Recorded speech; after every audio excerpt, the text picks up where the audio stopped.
The idea of an Assassin's Creed in VR has never driven me crazy for several reasons. As a lover of the series, I could not imagine a game created and designed for flat with certain mechanics transposed into VR, maybe even in a bad way. And since it's a big name from a big developer, I was afraid of a small experience more than a game. Something threw in just to satisfy the request of the players. In short, rather than see it defaced in VR, I preferred to continue playing it in flat, where it has always given me a lot of satisfaction. And finally, after an announcement as an exclusive on Quest 2 at the launch of the headset, and after several delays and postponements, the time has come to play Assassin's Creed Nexus, first chapter of the Assassin's Creed saga in VR, developed directly by Ubisoft and not by third-party studios, and released only on Quest headset on November 16, 2023. This premise serves to make you understand that this review is the result of a long gameplay, done having a prejudice, I'm not saying negative, but more of skepticism toward this game. In short, I didn't believe in this project at all, and right from the start I approached it as a commercial gimmick born from an agreement between Meta and Ubisoft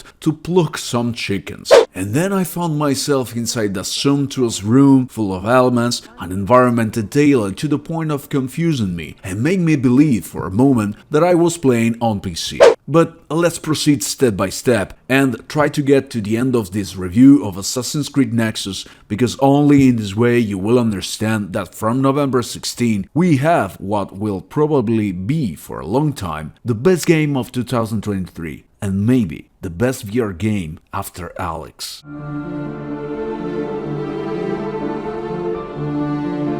Only the historical background of one of the most important video game series on any platform will be enough to give a high rating to the story of Nexus. But Ubisoft was not content to write down a story for a secondary and unique chapter. Nexus has received a treatment worthy of the series to which it belongs. Indeed, it has a story of its own. Nexus is in fact the name of the project started by Abstergo, the multinational behind which the Templars hide nowadays. The Nexus project was born from the discovery of a mysterious, actually existing artifact, the Antikythera machine, an artifact which, according to the legends, it will be a very ancient computer or a part of it, the use of which is unknown. The most realists hypothesize it was part of a kind of compass, a navigation tool, or to orient yourself by the stars, while the more imaginative even attributes alien origins to the machine. In the story of Nexus, however, the Antikythera machine will be able to predict the future. And if so, it will be the definitive weapon in the hands of the Templars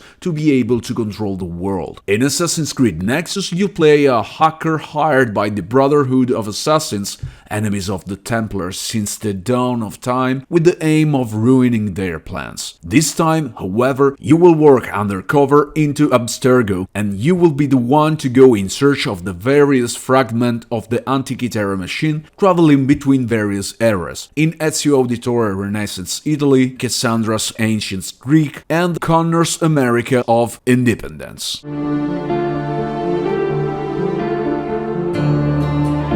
Transpose the characteristic gameplay of Assassin's Creed from flat to VR, it always seems like an impossible thing to do. The parkour, the combat system, which is a distinctive element of Assassin's Creed, such as the ability to be surrounded by enemies and be able to manage them with a series of parries and counterattacks, which, if carried out in the right time, allow you to decimate enemy ranks in a short time. To clarify, the combat system of Assassin's Creed is a bit like bullet time in Max Payne, a kind of outer signature, and therefore it could not fail to be present in a VR chapter. My biggest concern has always been, would a system like this work in VR? I always thought not, and in fact, at the first approach to the enemy, I felt terribly embarrassed seeing him brandish his weapon and remain almost immobile for a few seconds, complete with a light indicator at the moment of the attack. All too choreographed, but after a while while I thought that Assassin's Creed it's not blade and sorcery or Hellsplit Arena. It's not a sword fight simulator, and the experience it wants to offer, it is exactly that of an Assassin's Creed, such as choreographed fights marked by the right moments to carry out parries and counterattacks, and open a gap in the enemy's guard to inflict the final blow. So, exactly what you would expect from an Assassin's Creed. And anyone who criticizes this system in VR should criticize dozens of chapters that have made a series like this legendary over the years. As if this was not enough, Ubisoft also thought about giving the option to adjust the difficulty level of individual mechanics. For example, you can set the combat level to hard and the parkour level to easy, and by setting the fight difficult, all the help and choreography disappear, making the battle with the enemy more realistic and challenging. The approach with the other characteristic mechanic of the series is much more direct. Parkour. Even in the manual, just hold down the A button while running to jump precisely and smoothly from one obstacle to another. Cling to the bars and then fly to the next hold, and for running on ladders, climbable walls, and other elements on which you can climb. And the number of possibilities and the freedom to roam with the system is impressive. There's also no lack of assassin sense to find places of interest, the marking of enemies, the possibility of choosing a silent approach thanks to the excellent stealth mechanics, or of drawing the sword and going on the attack, and the icing on the cake, the leap of fate, to be performed after climbing and synchronizing the animus, actually opening your arms and letting yourself fall into a stack of hay. But be careful not to overbalance yourself and end up with your face on the ground.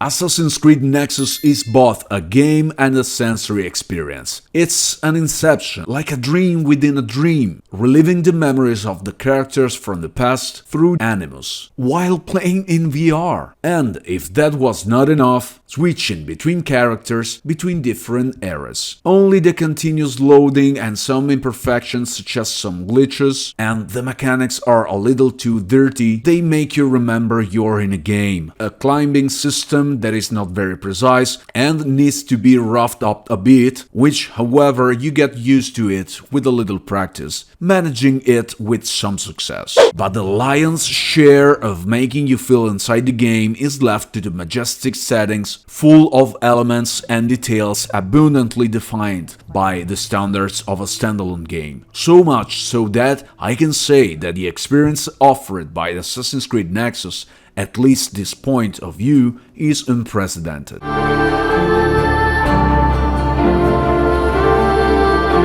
From the first moment you open your eyes inside Nexus, you will immediately understand that it's a unique work from graphic point of view. Remember that we are in the presence of an exclusive game on Meta headsets and there is no PC version. Therefore, the detail, the numbers of elements on the screen, the aesthetic impact and everything that entices the sense of sight was designed specifically for standalone devices, and it's an incredible result that will not make you miss a powerful graphic card. Of course, the shadows are not dynamic, the various characters do not have them, and the ones present are drawn on the textures. Lightning effects are reduced to the minimum, there is no tessellation on the textures of floors, walls, and many other elements. The character models are rather angular and repeat continuously, but what is it that makes Nexus something never seen before then? The care of the environments, the number of elements on the screen, the depth of field, and the richness of the scenarios that will appear before your eyes. From Ezio's villa in Montemagioni to the splendor of the ancient Greek temples of Cassandra, passing through the path immersed in the greenery of Connor. In short, Assassin's Creed Nexus is a true work of art, a museum painting which when seen from the right distance appear enchanting, while up close it shows its imperfections, however understandable and acceptable if you remember that before your eyes is the fruit of a small processor inside a little white box.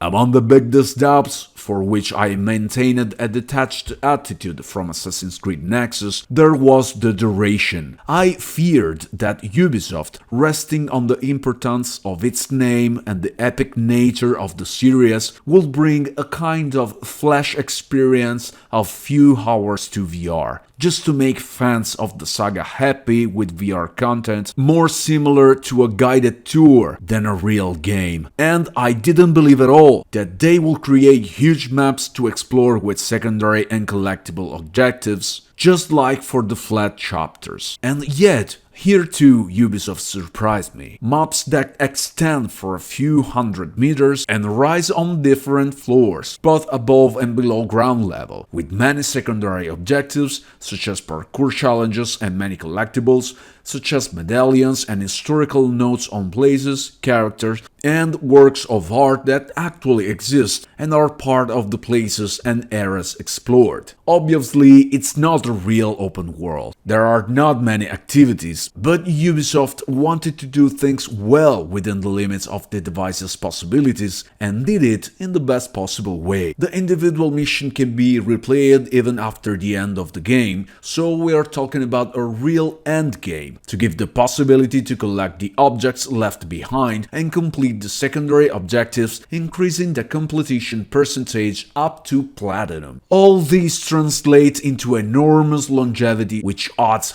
hours and hours of gameplay to the 10 or 12 required to complete the main story.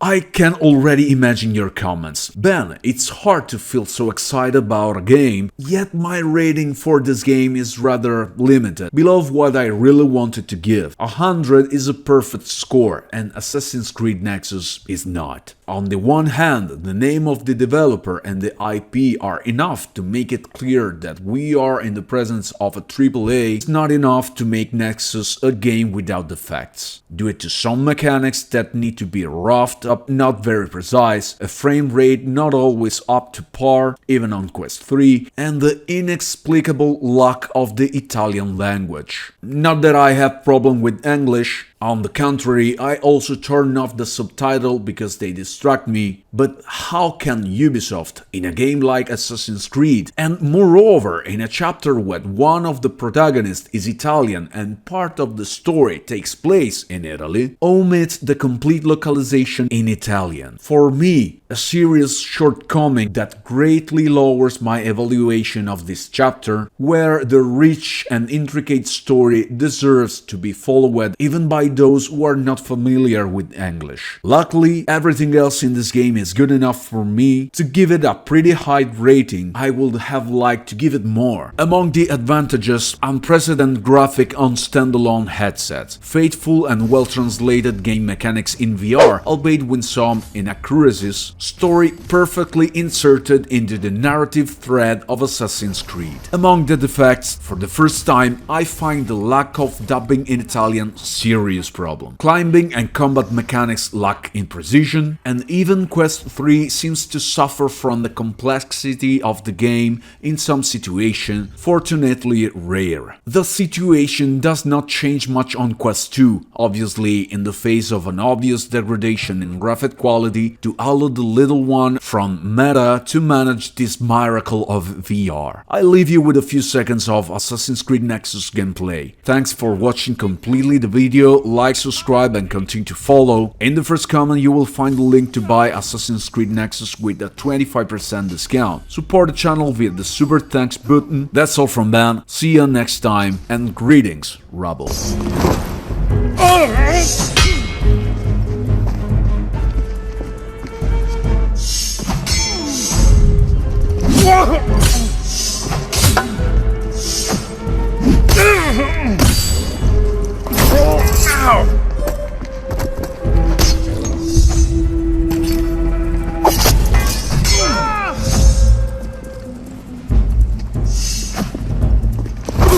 That's the test of best of the master. How many initiate?